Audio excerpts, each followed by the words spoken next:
Labas visoms. Taip jau išeina, kad žmogus planuoja, o Dievas juokiasi iš tavo planų, tai taip jau išeina, kad tik šiandien mes galų gale pabaigsime kalbėti apie 2016 metus. Ir šiandien, žinokit, sugalvojau, kadangi kaip jau ir nauji metai, tai būtų pats laikas atsinaujinti. Ir pirmas dalykas tai yra pradėti trumpinti video, kad jie nebetruktų kaip kokio serialo visas serialas.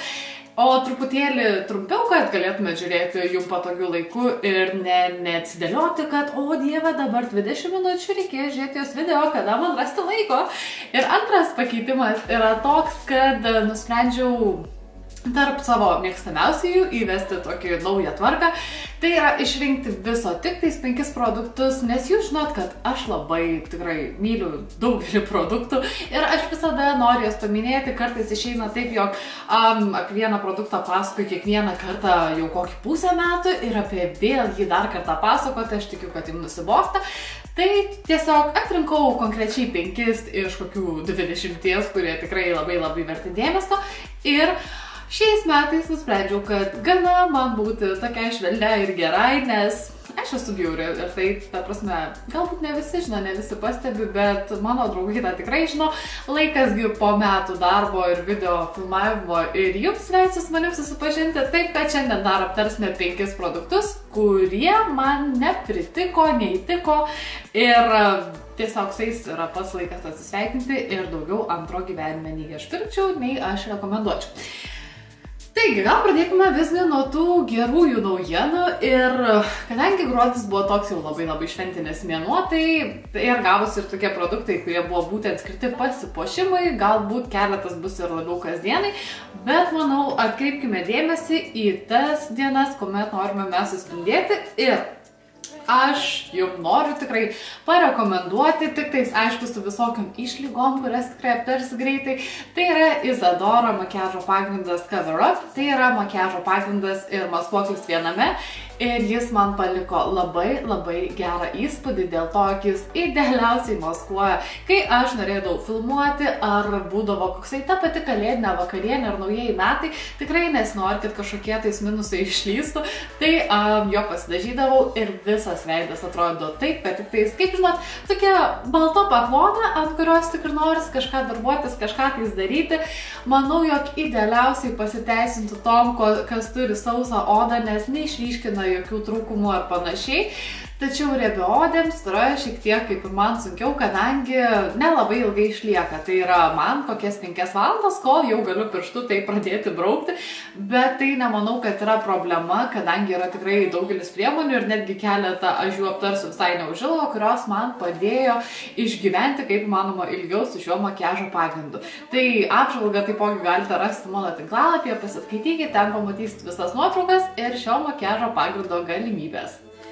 Sekanti priemonė, be kurios negalima tiesiog apsieiti nei vieną šventę ar vakarėlį ar kažkokį svarbesnį renginį, tai yra makiažo fiksatorius. Man labiausiai pasiteisinęs yra iš Makeup Revolution ir tai yra Pro Fix Oil Control Fixing Spray. Kaip aš sakau, mano oda yra riebi ir ji po 4-5 valandų įveikia netgi geriausius makiažo pagrindus, nors yra tikrai keletas išimčių. Tačiau man jis, kuo puikiausiai šis makiažo pagrindas pasiteisino ir daugelis visažistų iš tiesų rekomenduoja, jeigu mes norime, kad makiažas išliktų kaip manoma ilgiau, ne tik papurkšti juo, kai mes pabaigiam visą makiažą darytis, bet ir prieš atliekant makiažą. Taip, sudėtis yra tokia tikrai sausinanti ir netokia kaip ir draugiška, bet šis produktas tikrai jokių būdų nėra skiriamas naudoti kasdienai, tik tai išskirtiniems įvykiams kažkokiem ir viskas. Po to aš žinoma tikrai atidžiai rūpinuosi savo oda, bet kuriuo atveju tai yra vienas geresnių makiažo fiksatorių, kokį aš esu tik bandžiusi ir idealiausiai pasiteisinantis blizgančioms odoms. Dar viena priemonė, kurią atradau ir iš tiesų labai apsidžiaugau, kadangi aš visada tikrai užtvirtinu savo makiažą ir man yra svarbu, kad nesimatytų ir vis tiek, žinot, pilteliai kaip būna, ir kad makiažas išliktų kaip įmanoma ilgiau. tačiau daugelis pudrų to nepadaro. Man didžiausią staigmeną paliko Bourjois Silk Edition Touch Up tokia lyg ir balta pudra atrodo, bet ji yra tokia, iš tiesų ji yra nematoma. Ir ant veido, pavyzdžiui, aš šiandien irgi ją naudausi, tai mano makiažo pagrindas toksai yra labiau spindesio suteikiantis, toksai netgi šiek tiek blizga, kai tik padengi. Ir kai šią matinę pudrą dengiu, iš karto matosi, jog veidas tampa kur kas matiškesnis. Ir didžiausias pagyros keliauja vien dėl to, jog tai yra vienintelė kompaktinė pudra, kurios tikrai nesimato ant veido, kuri nesuteikia spalvos. Ir paskutinis svarbiausias dalykas tai yra, kad tikrai vienintelė, kuri šitai padeda ilgai išlaikyti bet kokiam makiažo pagrindui ir apskritai aš naudoju ją kiekvieną dieną ar į vakarėlius ar dar bet kur ir man tikrai, sakau, turbūt yra metų atradimas būtent kalbant apie sausas pudras. Turiu dar keletą daikčiukų, viso liko tik 2, nes kaip ir sakiau, turiu viso tik tais 5 ir šiandien ryte jums pristačiau PS blakstienų tušą, kuris teikia apimties ir žinokit, kai aš jums pasakau, iš kur aš gavau, o Olesa Žuraliova šiuo metu turi labai smagų projektą ir būtent jo dėka mano rankose atsirado šis blakstienų tušas. Apie PS tikrai buvau girdėjusi ir buvo labai įdomu iš tikrųjų išmatyti kažką tais. Ir kai į mano rankas pateko blakstienų tušas ir kita galybė produktų, tai žinoma, kad aš pradėjau viską testuoti būtent nuo blakstienų tušo ir aš tikrai nemaniau, kad man šitai patiks. Labai gražiai atskiria kiekvieną blakstieną ir jeigu sako, kad suteiks apimties, tai ačiū Dievui tikrai jos ir suteikia. Svarbiausia, ir nekainuoja milijonų, nes tikrai maniau, kad PS yra tokia kaip, nežinau, Makeup Forever ar kažkas panašaus, bet kai pamačiau, kad kainuoja tik 12 eurų, tai manau, kad tikrai labai vertas dėmesio produktas. Ir svarbiausia, jis nenutrupa, nesuklijuoja blakstienų, nepakeičia savo spalvos ar dar kažkotis per visą dieną. Ir kai, pavyzdžiui, ryte pasidažai, taip, žinai, kad grįžus namo ir rasi tokias pačias gražias blakstienas. Ir paskutinis daiktas, be kurio apskritai, manau, nei viena kalėdinė šventė ar apskritai gruodžio mėnuo negalėjo apsieiti, tai yra raudonas lūpdažis ir man labiausiai tikęs buvo iš Pupa AM Pupa Matte Lip Fluid ir spalva yra 055. Šis matinis lūpų kremas, fluidas, yra iš naujosios Red Queen kolekcijos ir jis yra tikrai tobulai, ne tik gražios spalvos, ne tik lengvo pasidengimo, bet kiek jisai išlieka. Aš atsimenu, per kalėdas jo pasidažiau apie 4:30 vakaro ir 11 vakaro man dar šeima sako, kaip tau gražiai lūpdažis atrodo ir aš pasižiūriu į veidrodį ir niekas nestruknėja, niekas nenubėga, spalva yra lygiai tokia pati, kaip aš būčiau aplikavusi, nežinau, prieš 5 minutės. Ir aš valgiau, ir gėriau, ir žodžiu tikrai atsparus maistui, podeliams visokiausiams ar panašiai ir nežinau daugiau. Aišku, kad jisai šiek tiek sausina lūpas, manau, kad visi tokie tokio pobūdžio ir konsistencijos produktai tikrai sausina, tai, bet šiaip palyginus, tai kaip pavyzdžiui šiandien aš esu pastekusi Rimelio tokiu matiniu lūpų kremu, tai žinau, kad jisai man tragiškai viską išsausins, bet šis tikrai kur kas mažiau. Šiaip tikrai ir mano rekomendacijos ir apskritai šita linija AM Pupa fluidinių lūpų kremų yra tikrai labai verta dėmesio ir turiu dar ir kitą spalvą, kurią taip pat naudoju kiekvieną dieną. Bet čia buvo tik tais 5 produktai, o dabar būtų pats laikas keliauti prie to kampelio, kuris mane nuvylė ir visiškai nepateisino jokių mano lūkesčių. Ir manau, galbūt pradėsime nuo to, kuris yra iš visų 5 brangiausias. Tai yra Filorga Hydra Filler, tai kaip toksai, paimkime paprasčiausiai kaip serumas, kremas, kažkas tais tokio. Jo kaina yra labai nemenka. Ir aš galvojau, žinot, vis tiek mes tokios nuomonės, manau, visos esam, kad išleisiu daug pinigų ant kažkokio produkto ir jisai suteiks kažką tais fantastiško. Ir aš naudojau tikrai sąžiningai visą mėnesį, ir aš nepamačiau jokio skirtumo, visiškai jokio. Ir tiesiog, man atrodo, po šito aš norėdavau dar kažką tai stepti ant savo veido, nes kažkaip tais tos drėgmės viso kito čia užrašyta dar be to Hydra Filler, tai aš suprantu, kad jis turėtų gerai drėkinti mano odą, bet aš to tikrai nepastebėjau ir man nepaliko visiškai jokio įspūdžio ir nemanau, kad jisai tikrai yra vertas savo pinigų. Ir taipogi apžvalga tokia liūdna, kaip ir dabar mano žodžiai yra liūdni, jūs galite taip pat perskaityti mano tinklalapį ir paskaityti dar daugiau detalių, kodėl jis man nepatiko ir neįtiko. O šiaip tai tikrai vėlgi pasteisino taisyklę, kad kartais perkant pigiau tu gali atrasti rasti didžiausią lobį, o kartais išleidusi labai daug pinigų, tu labai gali stipriai nusvilti. Kadangi gruodis buvo ne tik tais kalėdinis toksai maratonas, bet ir naujųjų metų proga buvo švenčiama, tai mano kosmetinėje atsirado Douglas Mascara Silver Glitter toksai blakstienų tušas, kuris yra su blizgučiais. Iš tiesų mane pasiekė ne viena būtent Douglas šventinė tokios serijos produktas, bet jis tikrai vienintelis buvo toks didelis nusivylimas.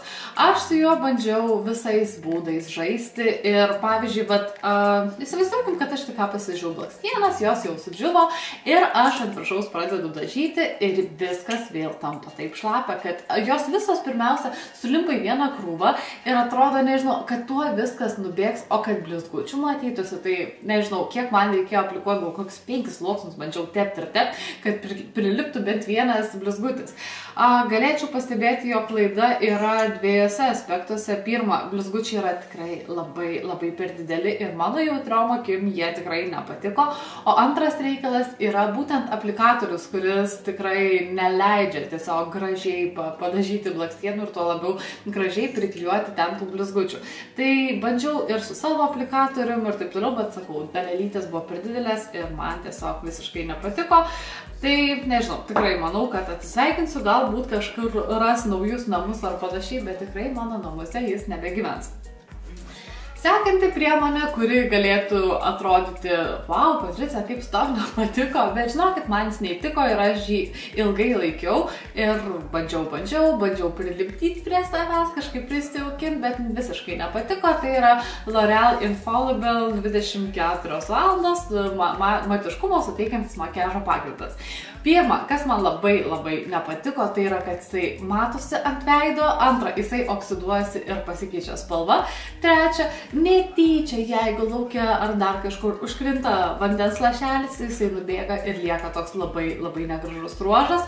Taip, gal jisai išlieka ilgiau nei lyginant su kitais makiažo pagrindais, tačiau man visiškai nepasitvirtino ir tiesiog jis man nepatiko. Aš mėgstu, kai mano makiažo pagrindas nėra toksai jau matomas, jisai kaip tampa antra oda kažkas tokio, o čia toksai gavas kaip miltelinis, toks ant veido labai matomas ir tiesiog, ir nežinau, nei mano spalva, nei niekas tiesiog. Laikas, manau, atsisveikinti ir matau internete labai populiarų klausimą, ar jisai tiktų sausai odai, tai jokių būdų ne, nes išryškins kiekvieną sausumą ir vien dėl to taipogi jisai man kartais nepatikdavo ir neįtikdavo, nes mano oda būna visokia, kaip ir mano nuotaika, tai būna, kad ir pasausėja, tai kiekvieną sausumą labai paryškins. Dar vienas produktas, kurį taipogi turiu labai ilgai ir pastebėjau, kad jis tiesiog guli ir nebenaudoju, nes yra 100 tokių geresnių ir manau, kad tikrai būtų pats laikas su atsisveikinti. Tai yra Maybelline matinis akių pravedimas, kuris labai patogus naudoti. Man labai patiko plunksnelė, tikrai su ją labai lengva darbuoti, svarbiausia, ji yra minkšta ir dėl to taip lengvai viskas lysta, galima ten brėžti ploną, storą liniją, kokį jūs tik tais norit. Bet kas yra blogiausia? Pirma, mano vokai yra užkritę ir dienos bėgė atsispausdavo ir gausiu štai čia šitoje vietoje toks jau juodas brūkšnys. Antra, jokių būdų neišlipdavo iki pat dienos pabaigos. Ir sutrukinėdavo ir toks nubirėdavo ir nežinau, aš su juo nebūdavau tokia garantuota iš ryto pasidažiusi, kad po 5 valandų mano makiažas atrodys taip pat. Tai šiaip nepatiko vien dėl to, kad jisai neišsilaikė, nors spalva pigmentuota atrodo viskas gerai, bet tas trukinėjimas ir tas atsispaudimas ant mano akių vokų, aš jų negaliu kaltinti, nes kiti tokio pačio pobūdžio produktai man idealiausiai pasiteisina ir neatsispaudžia, o šitas kažkaip tais formuliai reikėtų dar truputėlį patobulėti. Ir paskutinis likęs produktas, taipogi atrastas tarp užmestųjų ir neįtikęs, manau, kelis kartus pabandžiau ir daugiau tikrai, manau, kad daugiau nebeduosiu šiam šansų. Tai yra Avon Extra Lasting kreminiai akių šešėliai ir jie tokie pakankamai yra kieti, aš dabar su nagu pabraukysiu ir išsiskirstant ant rankos, tai jie tikrai labai smagiai atrodo, tokia net truputėlį išviesna, tačiau kad ir kaip aš bandžiau ir dengiau šešėlių bazės ir paprastai bandžiau, žodžiu, visai, atrodydavo, kad jie yra sutrukinėję, jie tokie kaip gabalais išsiskirstydavo ir man niekaip nepavyko jų lygiai padengti. Viskas subėgdavo ir raukšleles, net nežinau, per kelias valandas ir viskas. Ir tikrai nemanau, kad jie toliau turėtų būti mano kosmetinėje ar dar kažkur tais apskritai vėlgi namuose. Tai ką, aš žinau, kad šis video prailgo, bet vien dėl to, kad norėjau jūs informuoti, jog mes kalbėsime tik po 5 produktus ir kitą mėnesį aš taipogi ketinu atsitempti 5 produktus, kurie man labai patiko ir 5, kurie tikrai nėra verti dėmesio. Tikiuosi, kad jums tokio pobūdžio patiko. Jeigu kažkam nepatiko mano mintis ar panašiai, aš tikrai suprantu, jog vienam patinka dalykai, kitam nepatinka. Tai noriu padėkoti visoms už dėmesį ir tikrai pažadu, kad susitiksime jau penktadienį, nes visos tos ligos, visa ta žiema mane tikrai baigė išvaryti iš proto. O šiandien sakau gero jums vakaro, gerai pasilsėkit ir sakau iki penktadienio.